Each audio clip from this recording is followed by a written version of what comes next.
Pak Ustadz Jajang, ini Sari dari yayasan. Pak Ustadz, Pak Haji meninggal. Iya Pak Ustadz, nanti saya kirimin ya Pak Ustadz foto dan dokumen lainnya. Ya, terima kasih Pak Ustadz. Assalamualaikum.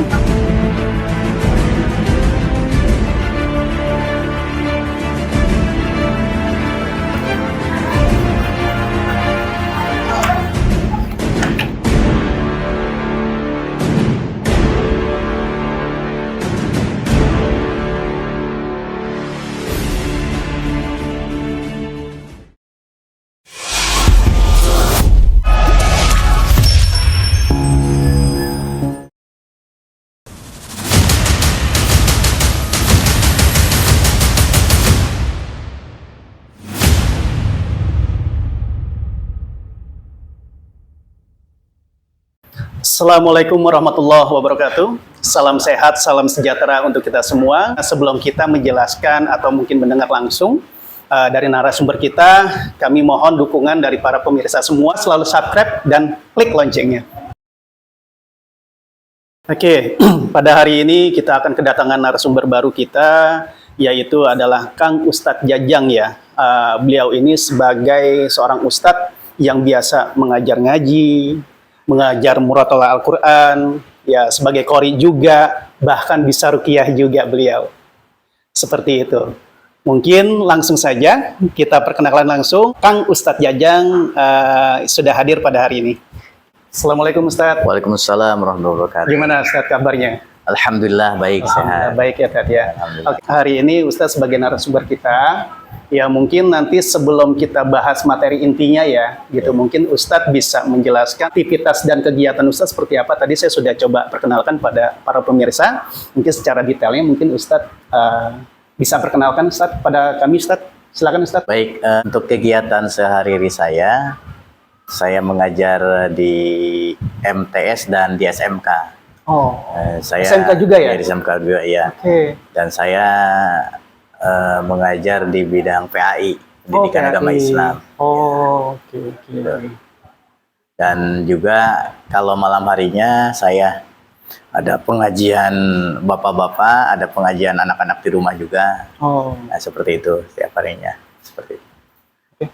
Baik Ustadz, terima kasih ya atas perkenalannya. Gitu. Tapi kira-kira dari Ustadz sendiri ada nggak hal-hal yang memang ya mungkin nih karena pemirsa pun juga penasaran nih, karena kan sudah tahu di Andra Pro Channel ini siaran channelnya ini lebih ke kisah sisi-sisi misteri.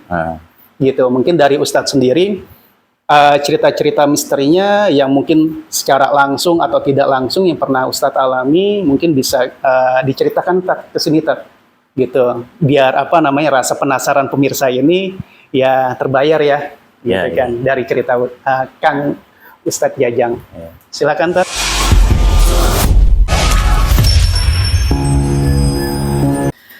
Baik, insya Allah saya akan cerita. Cerita ini saya ngalamin sendiri sekitar 12 tahun yang lalu ya. 12 tahun yang lalu itu tahun 2013 ya? Di awalnya 12 tahun yang lalu, berarti sekitar tahun 2000 berapa ya? 2012. 2012 ya. 2012-an ya? Ya. Oke. Gimana Tat? Gini, 12 tahun yang lalu atau 15 tahun yang lalu saya ketemu sama seseorang. Ya, orang ini sangat baik, sangat ramah, keluarganya terhormat, dan juga orang berada. Ya, orang berada. Anak-anaknya itu ada 4, ada yang kuliah di luar negeri juga, gitu kan. Ada, pokoknya dia sekolah di universitas ternama lah di negeri ini, di Indonesia ini. Dan dia teman saya yang mungkin sangat baik ya, sangat baik. Itu teman kenalan atau teman sekolah? Atau itu teman kenalan. Oh, teman kenalan. Oke. Jadi ceritanya seperti ini, saya itu hijrah ke Jakarta tahun 2008.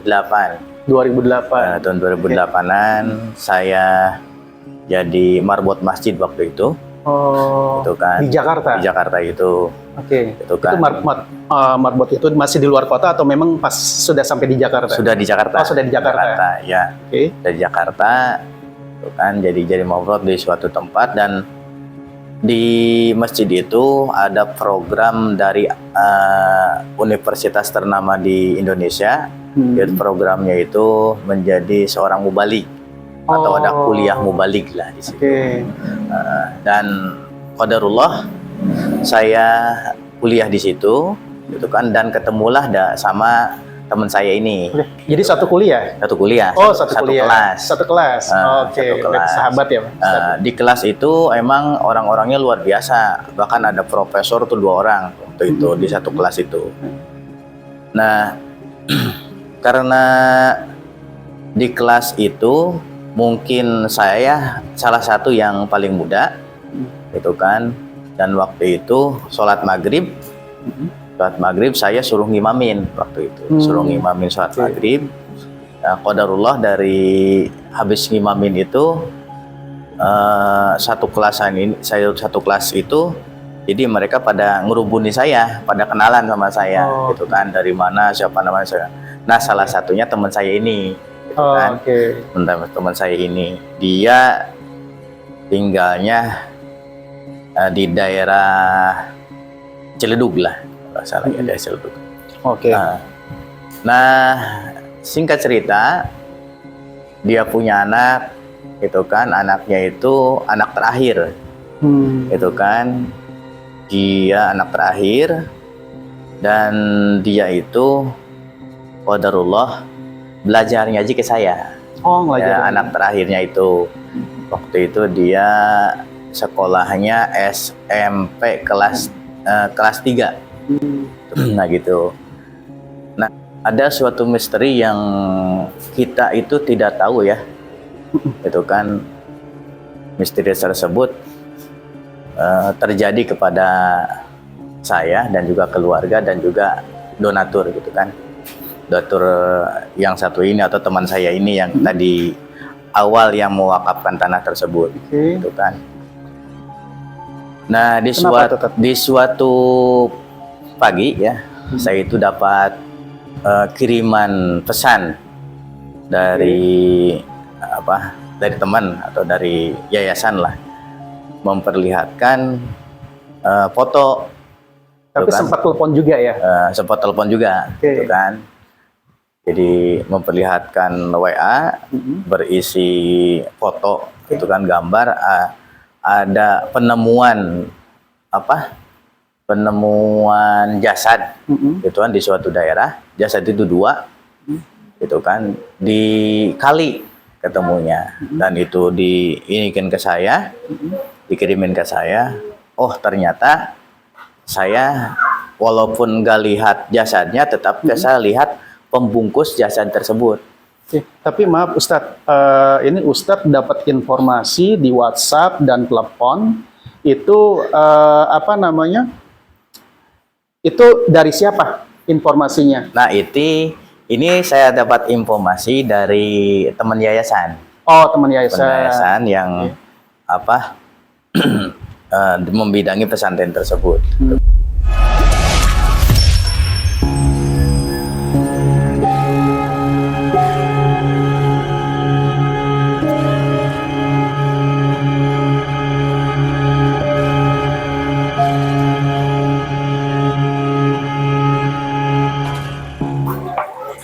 Assalamualaikum Pak Ustadz. Pak Ustadz Jajang, ini Sari dari yayasan. Pak Ustadz, Pak Haji meninggal. Iya Pak Ustadz, nanti saya kirimin ya Pak Ustadz foto dan dokumen lainnya. Ya, terima kasih Pak Ustadz. Assalamualaikum.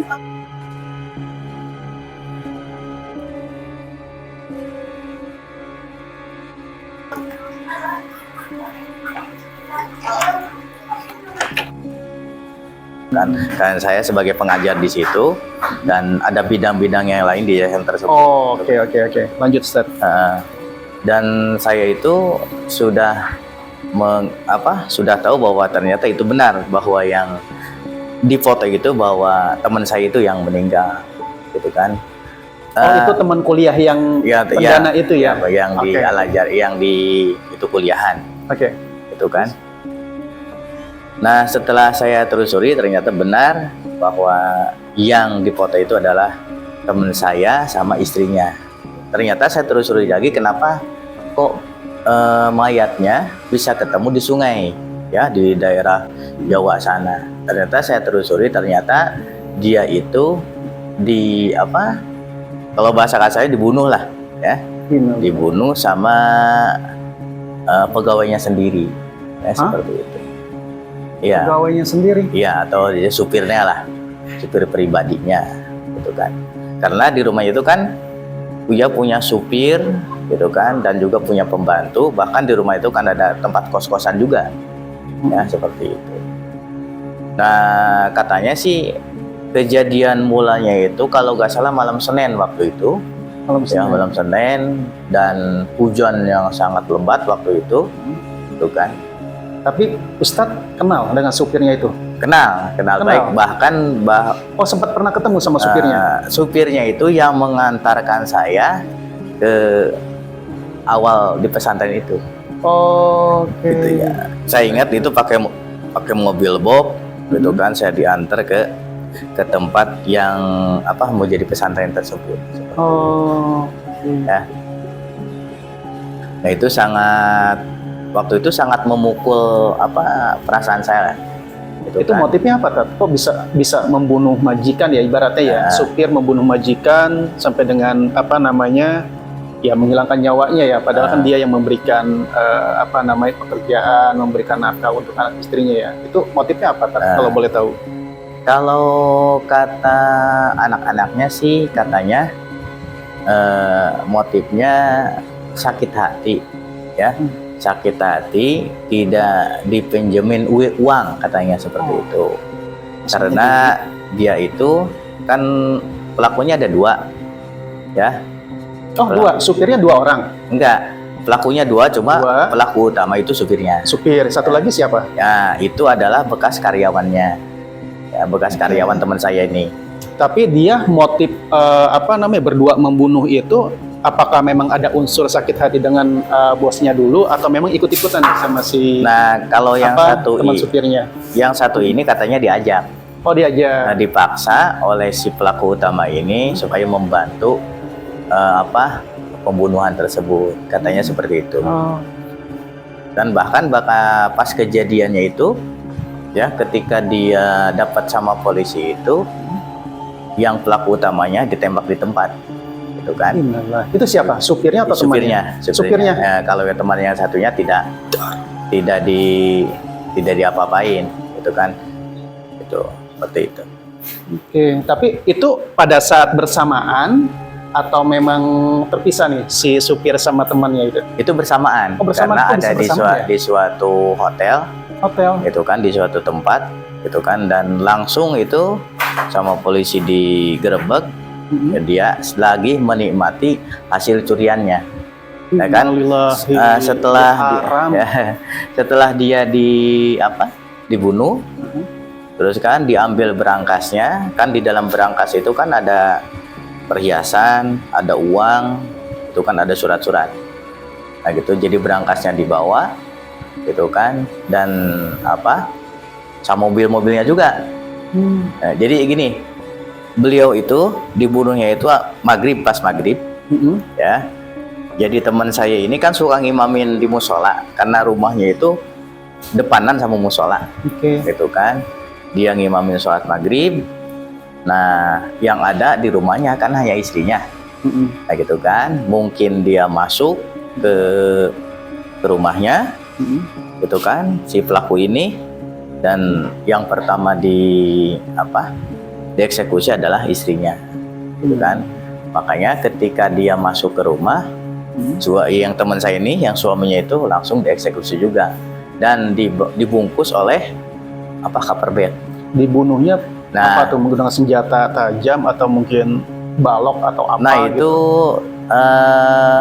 dari keterangan itu bukti-buktinya ada semacam besi ya, dan juga diikat lehernya pakai casan tebal, ya, dan diikat, dimasukin ke bagasi mobil, ya, Itu mobil sedan dan mobilnya dibawa tuh.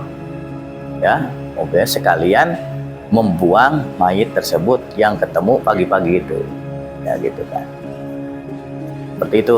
Tuh. Oke. Nah, Terus ceritanya. ketangkepnya bisa tahu sampai dengan apa namanya tadi Ustadz bilang itu ketangkap di hotel berdua nih, Ya. gitu kan? Itu gimana ceritanya? Kok polisi itu bisa tahu si pembunuh itu apakah memang dari pihak keluarga, pihak karyawan, atau mungkin temannya ada yang langsung lapor ke polisi gitu sampai dengan awal mulanya gimana tuh? Nah, jadi awal mulanya kan pagi-pagi ketahuan tuh si mayat tersebut di apa?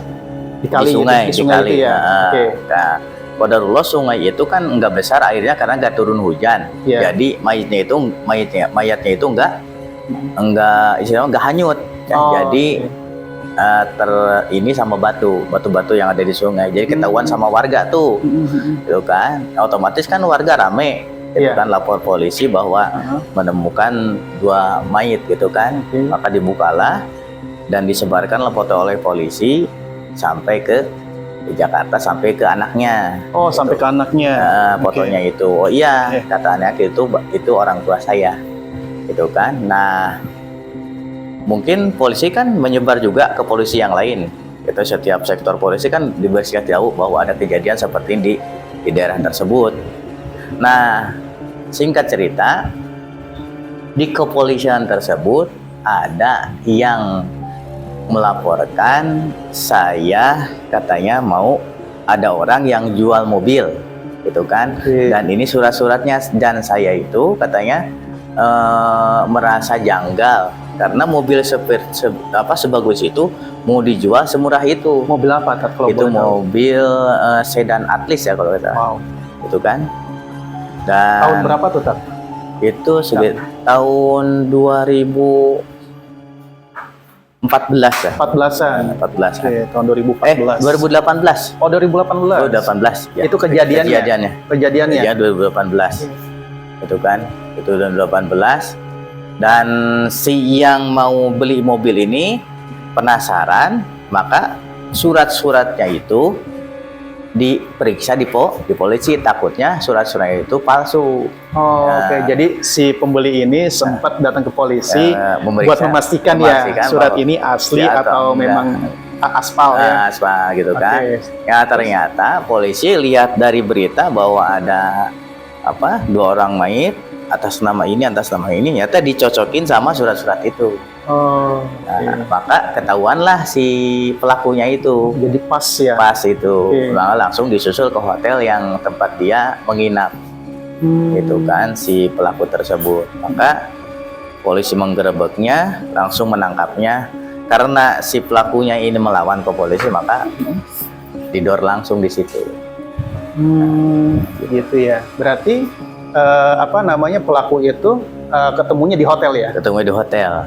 Oke. Ya. Kejadian setelah itu Gitu. gimana lagi Tat? Ya, Ini? setelah itu ya pelakunya, karena pelaku utamanya melawan dan sama polisi didor gitu. Jadi pelaku utamanya meninggal kan didor. Nah, itu sama polisi. Dan Di Dor itu meninggal atau hanya apa tuh, ditembak kaki atau apa gitu? ditembak mati. Oh, tembak mati Tembak mati. karena melawan ya. Karena melawan. Ya, resiko ya. Kalau yang satunya enggak, Oh, satu enggak. dia sekarang Tapi satu lagi ditangkap, ditangkap, dapat ya. dapat.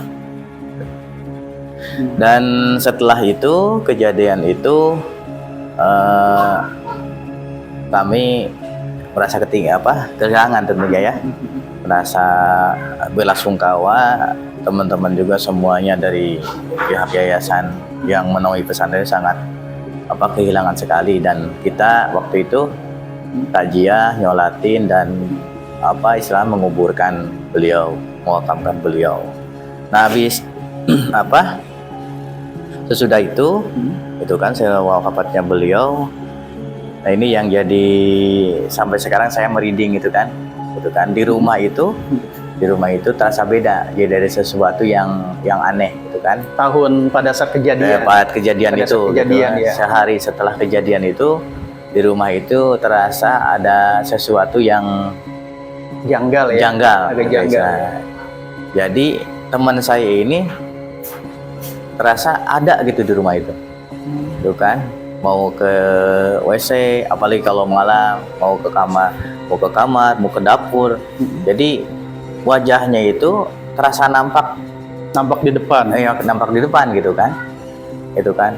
Yang biasanya kan kalau belum meninggal itu biasa aja, kita gak kadang-kadang lupa, kadang-kadang ingat gitu kan. Tapi maaf Tat, ini saya penasaran, ini kan kejadian itu pada saat meninggal itu dari pihak keluarga atau pihak karyawannya ya yang memberikan informasi ke Ustadz itu teman Ustadz meninggal, gitu kan.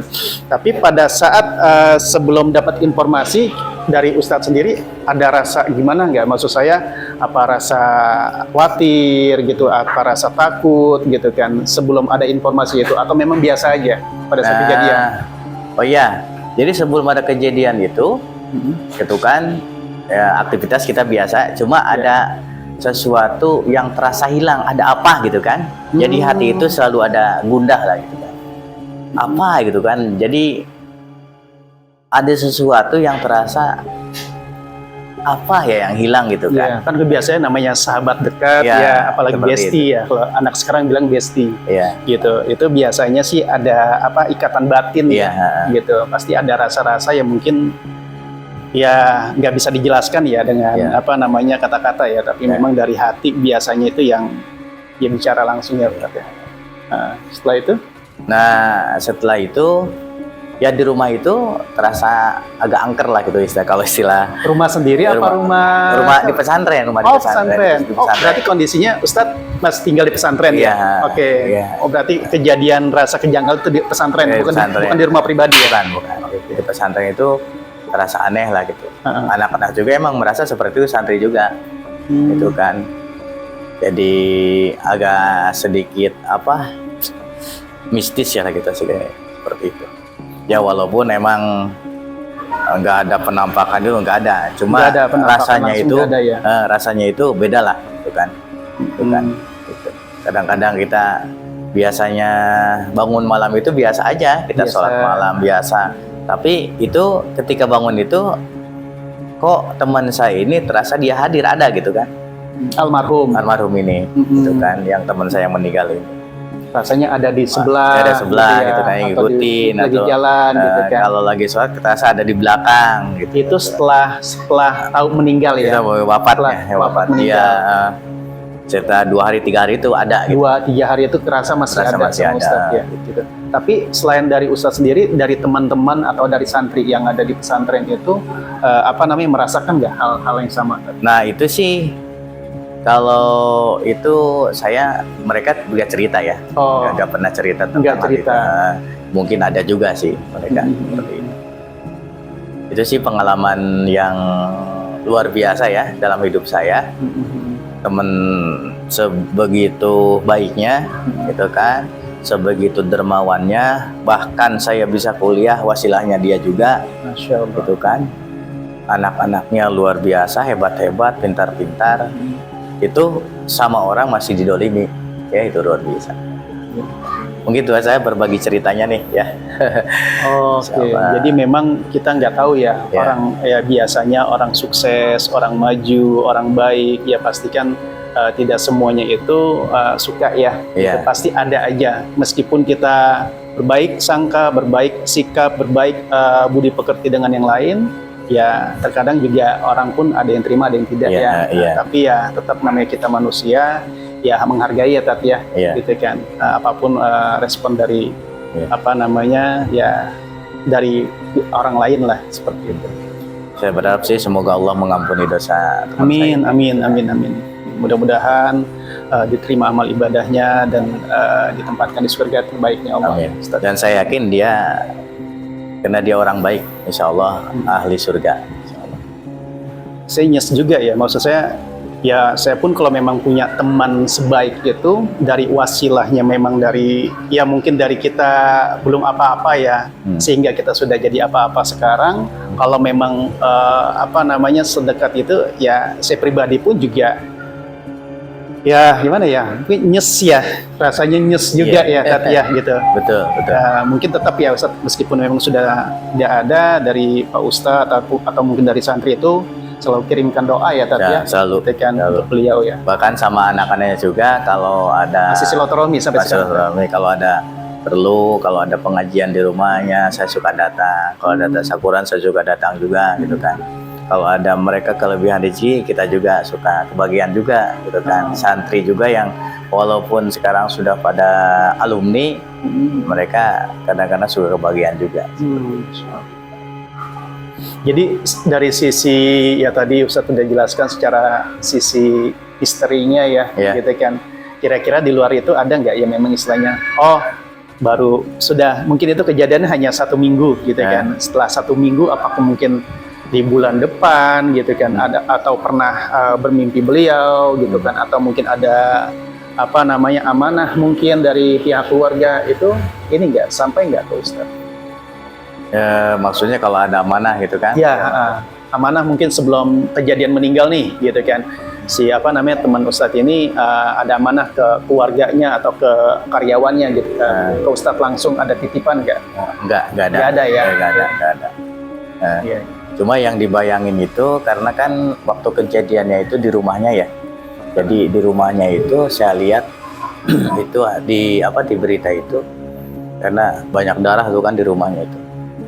Bahkan TKP-nya ya. Kalau TKP-nya itu jadi kan kepalanya yang dibentur sama bukan senjata ya, bentak tumpul besi itu ya. Itu nyuci darahnya juga itu kan ada kolam di rumahnya itu. Di rumahnya itu di dapurnya ada kolam, itu nyuci darahnya itu di kolam itu. Di kolam ikan? Iya, kolam kecil seperti kolam itu. Mandi, kolam kamar mandi itu? Iya, seperti itu. Darahnya berarti masih di situ juga? Mungkin di situ juga. Kemungkinan mungkin di situ ada sesuatu lah yang mungkin berbau mistis lah gitu. Gitu. Ustadz tapi sempat sempat ngelihat juga, maksudnya ke kamar mandinya itu, di baknya itu, pada saat Ustadz dari pesantren ke rumahnya itu ngelihat kondisi ini nggak, tempat TKP-nya itu sudah dibersihkan atau memang masih kondisi memang tragedi itu? Jadi itu bukan kolam bukan di kamar mandi ya. Jadi seperti di sini tempat wudhu gitu ya. Nah, itu ada kolam ikan kecil, kayak yang di depan itu tuh, gitu kan.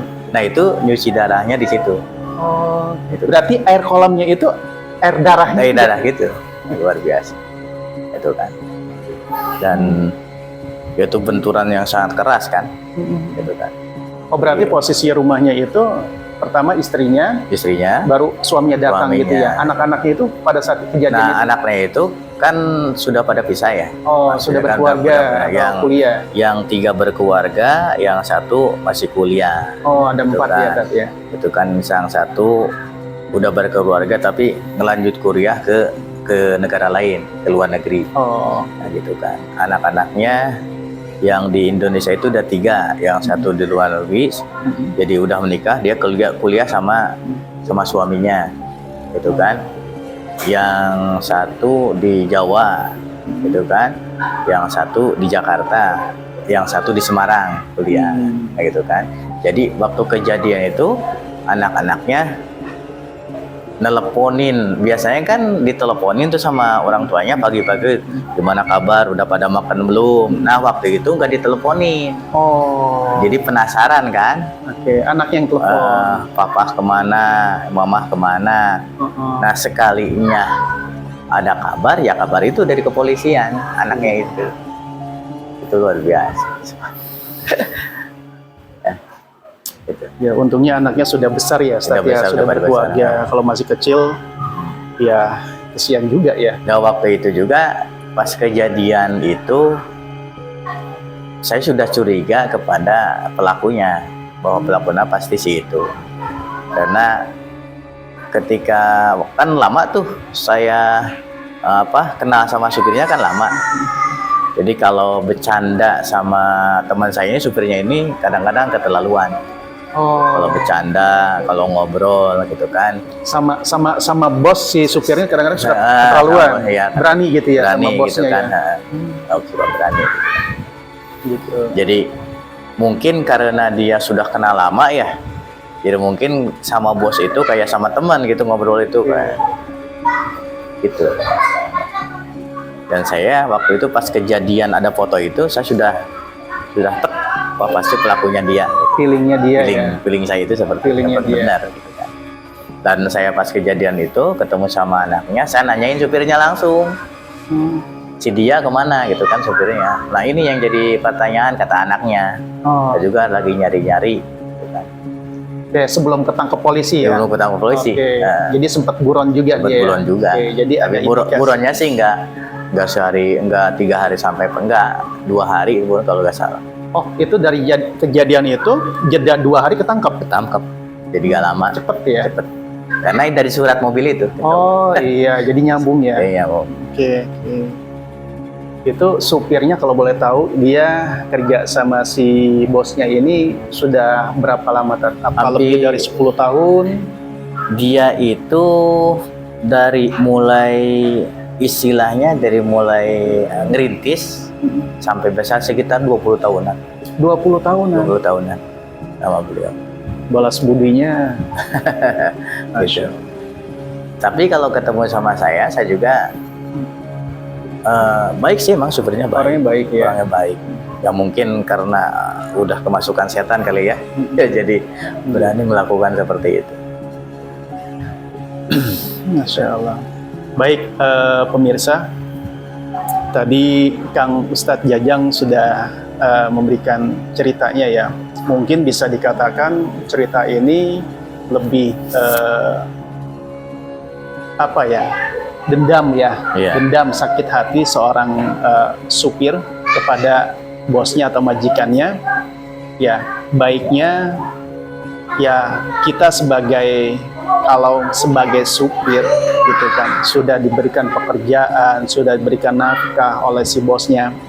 Ya, semakin lama pasti ya mungkin namanya bos itu nggak selalu ya tutup mata ya. Kalau memang kerjanya baik, kerjanya bagus, sopan, santun, ya apa namanya tidak selalu melawan atau membantah atasannya, ya pasti bos pun juga leluasa dia akan yang nggak apa ya, nggak mungkin nggak membantu, pasti membantu gitu. Apalagi pasti udah lama ya. Iya, apalagi sudah lama 20 tahun. Ya bukan waktu yang cukup sedikit ya.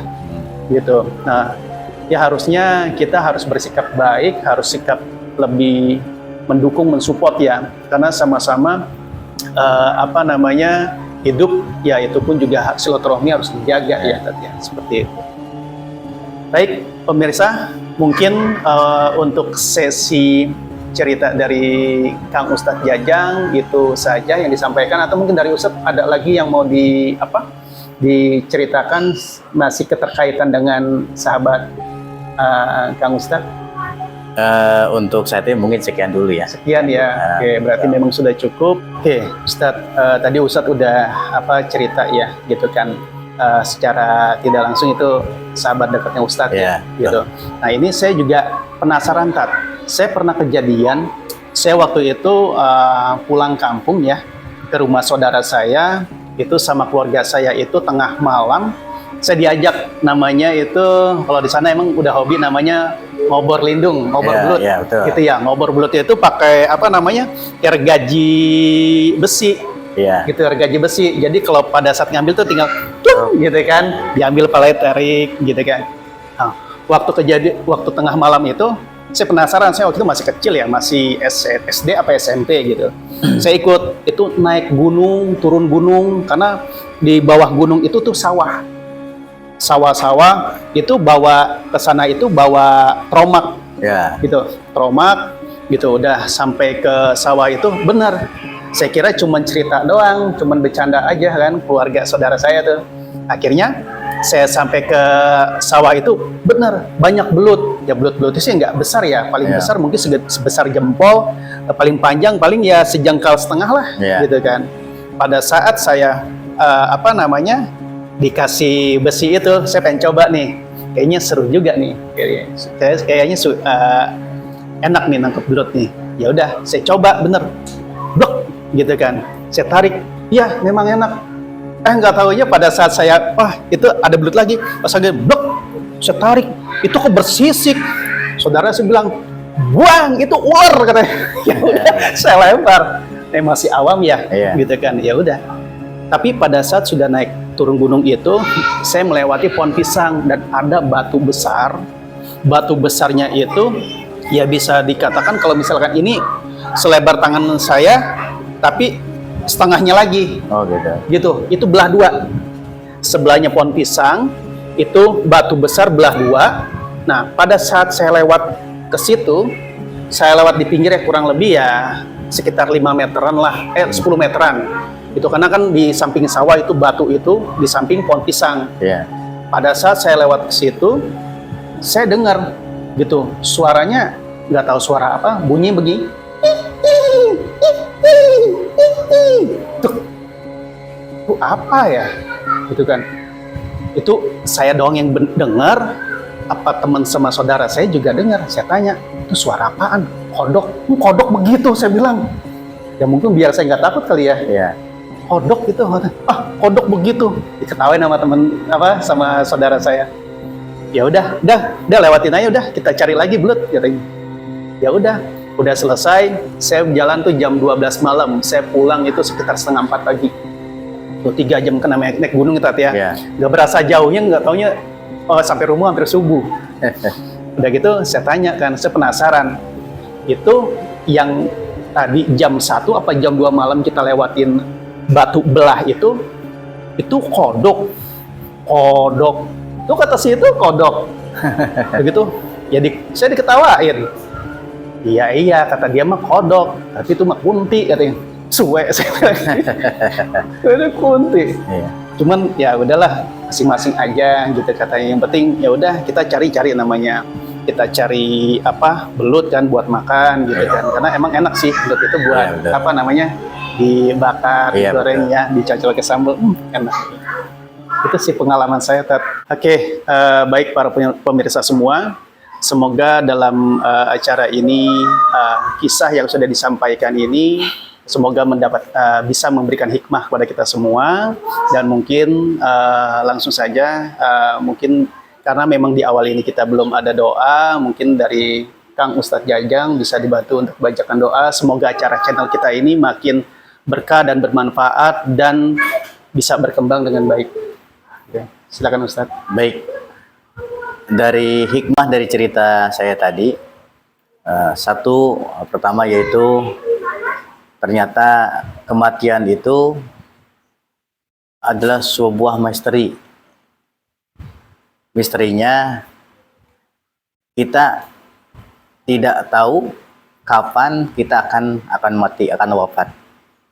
Kematian itu akan datang kepada siapapun, baik yang sakit, baik yang sehat, yang tua, yang muda, anak-anak semua akan mati. Yang jadi permasalahan bukan masalah wafat atau matinya. Yang jadi permasalahan bukan meninggalnya, tapi yang jadi masalah siapkan diri kita untuk kematian tersebut. Itu hikmahnya. Yang kedua, manusia itu ya, namanya manusia, mau kaya, mau miskin, mau baik, mau enggak, pasti semuanya punya masalah. Ya. Orang kaya pasti punya masalah, orang miskin juga pasti punya masalah. Dan semua orang atau setiap orang kepada kita itu atau kepada siapapun tidak semuanya memandang baik, ya.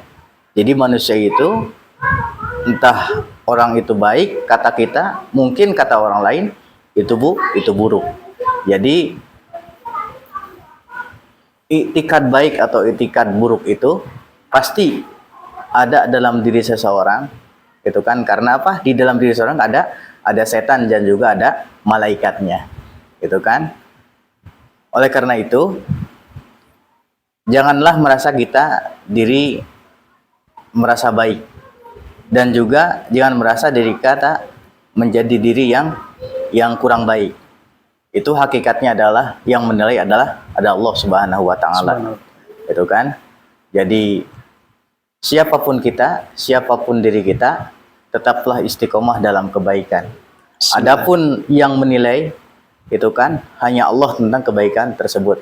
Manusia mungkin hanya mata yang istilahnya tidak bisa memandang kepada hati seseorang, gitu kan? Jadi mata manusia hanya memandang dohirnya saja, gitu. Jadi mata manusia itu tidak bisa memandang kepada hati seseorang, gitu kan? Jadi sedalamnya lautan masih bisa diselami, tapi dalamnya hati manusia tidak bisa diselami. Oleh karena itu, mari kita persiapkan diri kita untuk kematian tersebut. Mudah-mudahan kita terhindar dari kematian yang mengenaskan. Mudah-mudahan kita terhindar dari kematian yang bisa kita memilukan diri kita. Mudah-mudahan kita wafat dalam keadaan husnul khatimah. Amin, amin. Allahumma shalli wa sallim ala sayyidina wa habibina wa syafiina maulana Muhammad wa sallim radhiyallahu ta'ala an kulli sahabati Rasulillahi ajma'in. Amin. Bismillahirrahmanirrahim. Alhamdulillahi rabbil alamin. Hamdan yuwafi ni'amahu wa yukafi majidah. Amin. Ya Rabbana lakal hamdu kama yanbaghi li jalali wajhikal karim wa 'azimi sultani. Amin. Allahumma shalli ala sayyidina Muhammad wa ala ali sayyidina Muhammad. Amin. Rabbana taqabbal minna innaka antas samiul alim Amin. wa tub alaina innaka antat tawwabur rahim. Amin. Rabbana atina fid dunya hasanah wa fil akhirati hasanah wa qina adzabannar. Amin. Walhamdulillahi rabbil alamin. Amin ya rabbal alamin. Para pemirsa, setiap manusia pasti akan menerima segala cobaan dan ujian dalam hidupnya.